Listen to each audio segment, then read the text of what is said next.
All right, so today I want to bust. Oh, there goes the camera! Welcome to my YouTube channel. My name is Nathan. This is the Nathan channel, and I want to talk about millionaire myths because there's a lot of things that people assume or think about millionaires, and today I want to talk about them because I myself am a millionaire. I guess it's a weird thing to say. So fun fact, I actually became almost a millionaire when I was in high school. I became a millionaire right after about a year. I think it was about a year after I graduated high school. If you don't know who the heck I am, I build YouTube channels. I've built multiple YouTube channels, over 10 million subscribers. I've been doing YouTube for about 12 years. And also I've been featured on Forbes twice or three times. I think twice. I've been on Forbes for one of the highest paid YouTubers. This is my YouTube channel where I share tips, tricks, and advice on how the heck to be a YouTuber. And now we're going to talk about being a millionaire, I guess. This is just something that a lot of people ask me, like if they see me in public or I get a lot of Instagram DMs about this, they want to know how to make money. They want to know how to do this. And there's all these things that people assume about millionaires that are just not true. And I just want to make this video explaining these things. And the first thing is the average millionaire has 7 streams of income. If you haven't heard this, it is a very wide saying. I even remember my parents talking about it. They would say, yeah, but the average millionaire has 7 streams of income and you only got 1 stream of income. So you got to figure out 6 more and all these different things. And that is totally not true. A lot of people think if you want to become wealthy, you need to diversify all of your assets and you need to put all of your eggs in all of these different baskets and just hope that one of these baskets has a huge return and all these things. And it's just not true. I have a ton of contacts with multimillionaires and some people that are almost billionaires, and like they only do one thing. They excel at one thing. They have one product. They have one business, or some of them don't even have a business. Some of them work their way up inside of a business and they're really good at doing their job. Just like me, I am a perfect living example. I do YouTube and I only do YouTube, and that's it. However, here's the thing. When I started YouTube and when I grew YouTube to a multi-million-dollar business, I only had 1 stream of income. But after I made millions of dollars, I then started to diversify and get multiple streams of income because I started investing in things like, stocks and bonds. We have a real estate portfolio, other types of investments, a lot of VC venture capitalists. I have a lot of different streams of income now, but I did not use 7 streams of income to become a millionaire. That's not how it works. Every single person that I know, including myself, did not become a millionaire by having multiple streams of income. They became a millionaire by getting very, very good at one thing. They were very good at being a YouTuber like myself. They were very good at marketing. They were very good at owning a landscaping company. Whatever it is, they were very good at their job and they worked their way up inside of a company, and then they became a millionaire because they were getting paid $200,000, $300,000, $500,000 a year. But after you become a millionaire, then you start to diversify. You start to put your money in a lot of different things that you can make you more money. When I was growing my YouTube channel from 0 to 1 million subscribers, one of the biggest problems I had was creativity. Being a content creator is all about being creative, but sometimes it's hard and ideas are messy, unorganized, all over the place. So that's why I developed Blueprint. Think of your Blueprint as your brain as a content creator. This is a place where you can store and organize all of your video ideas, your content calendar, your release dates, your filming dates, your video scripts, your thumbnails, all connected in one place. Me and my team built this as a tool that we could use for our YouTube channels, but now it's time to share it with the world. And the best part about it is that it's 100% free. You can make an account today, right now, using this link right here, or check the link in the top of the description. I promise you'll love it. The next myth is millionaires inherit their wealth. A lot of people, when they see people with money, they think daddy's money. It's funny, I've actually gotten that comment before, but once I started losing my hair, I had so much stress that I just started losing my hair. But once I started losing my hair, no one said daddy's money anymore because they probably thought I was a dad because I look like one, but it is what it is. But anyways, when I was young, like when I bought my first Lamborghini, I bought a green Lamborghini Huracan, and that was my first car.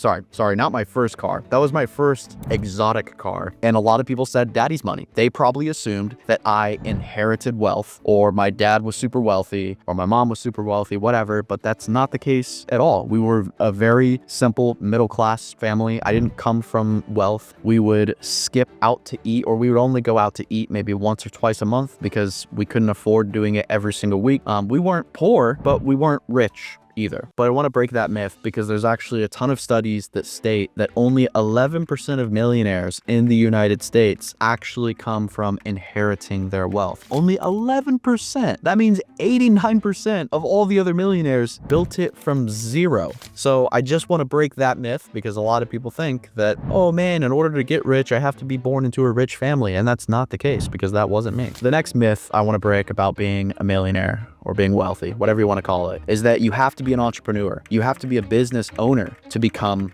wealthy. A lot of people assume that you have to own a business. Like, for example, I make YouTube videos, so I basically own a business. I mean, we have about 30 employees right now, so you could call me an entrepreneur, but in reality, I'm just a YouTuber with a really big team behind me. But I guess I am an entrepreneur. But a lot of people think that I have to be an entrepreneur. I have to be a business owner in order to make wealth. And that's simply just not true. If you're not a business owner, there is two other ways to get wealthy in life. The first way is to work your way up inside of a company and get a higher paying salary. Maybe you work for a great company right now and you're really good at your job. If you start going above and beyond and really start putting in work, really start doing other things that you're not necessarily told to do, but you know that your boss wants you to do them, and you start taking things off of his plate and just being really good at your job, and you also be consistent with how good you do it for 1 year, 2 year, 3 years, and then he starts to recognize you, then he starts to give you more opportunities, and you slowly work your way up inside that company until you get a big salary. And that is one of those ways where you could do that. I have some people that I know that work inside of multi-billion-dollar companies, and they don't own the companies, but they get paid $1, $2, or $3 million a year because they worked their way up to a high-level executive position, but they started at sweeping the floors in the warehouse, believe it or not. It is certainly possible, but it's hard work. And the next way to become wealthy, if you don't own a business and you don't work your way up inside of a job, is to work an average job and save your money and invest your money very well. It is very possible to become a millionaire, if not a multi-millionaire, by having a very average salary and saving your money and investing your money. It is very possible. Check this out. I want to show you guys something very interesting. And I'm just doing this for demonstration purposes. I'm not saying this is realistic and anything could happen. I'm not a financial advisor, but I'm just doing this as a demonstration. Let's say you make $40,000 a year and you decide to take, let's say, 15% of your salary. 15% of 40,000 is $6,000. So you start with $6,000, that's our starting amount, and you have a periodic deposit of $6,000 per year. Let's start with 20 years. And the stock market in the past 100 years, I believe, has averaged a 10% return. You can look it up. But obviously there's a lot of ways to invest your money, but I'm just gonna do 10% per year because that's the average of the stock market within the last 100 years. And then if we hit calculate here, you can see that by starting with $6,000 and doing a deposit of $6,000 per year, which is 15% of your salary at $40,000, you're going to end up with $384,000. Now, I know that's not a millionaire, but I want to show you how compounding works, because right now we're currently only sitting at 20 years. So let's bump it up to 40 years. When we calculate it at 40 years, we didn't change anything but the years, so we're just compounding more momentum. We are now at 2.9, almost $3 million, and that's just 40 years. Let's jump up to 60 years. And by the way, fun fact, Warren Buffett wasn't really known as a great investor until he was 65 years old. He started investing his money when he was 11 years old. And a lot of people think Warren Buffett had crazy big returns on the stock market, but he actually averaged about 20 to 22% returns per year, which is not anything super crazy. Now check this out. We are now at 60 years. We haven't changed the money or anything. Now we're at 60 years and we are at $20 million. Seriously, listen to me. If you take 15% of your money and you make $40,000 a year and you put that into a good stock, a big stock, I mean, listen to me. Look at this. This is real numbers. Look at how much it compounds over time. Investing is all about compounding. That's why Warren Buffett is Warren Buffett. But Warren Buffett was not Warren Buffett for the first 55 years of his life. It was only after 65 years old that's when he started to be known as a great investor. I just wanted to show you that because it is certainly possible to become a multi-millionaire with a very average salary. So those are my notes about becoming a millionaire. If you have any questions, let me know in the comment section below. I am very, very curious. This is a very different style of video for me. So I'm curious if you guys are getting knowledge out of this, getting tips out of it, but I just wanted to share these things with you. So that's my tips and that's my myths on becoming a millionaire. Now look, of course, anything is possible. Like the first thing I talked about, 7 streams of income. I'm not saying that it is impossible to become a millionaire with 7 streams of income. I'm just saying that a majority of people be really good at one thing, move their way up inside of a company, invest and save their money, or start a business and get really good at that business. And then when they become a millionaire, they then start diversifying, and then they have 7 streams of income from real estate and stocks and, you know, a Roth and all these different things. So hopefully this video makes sense. I hope it gives you some value. And if it does, please share it with a friend. I'm really trying to grow this channel just off of word of mouth, just by people sharing things. So if you have anything that you learned from this video, I would love for you to share it. But thank you all so much for watching.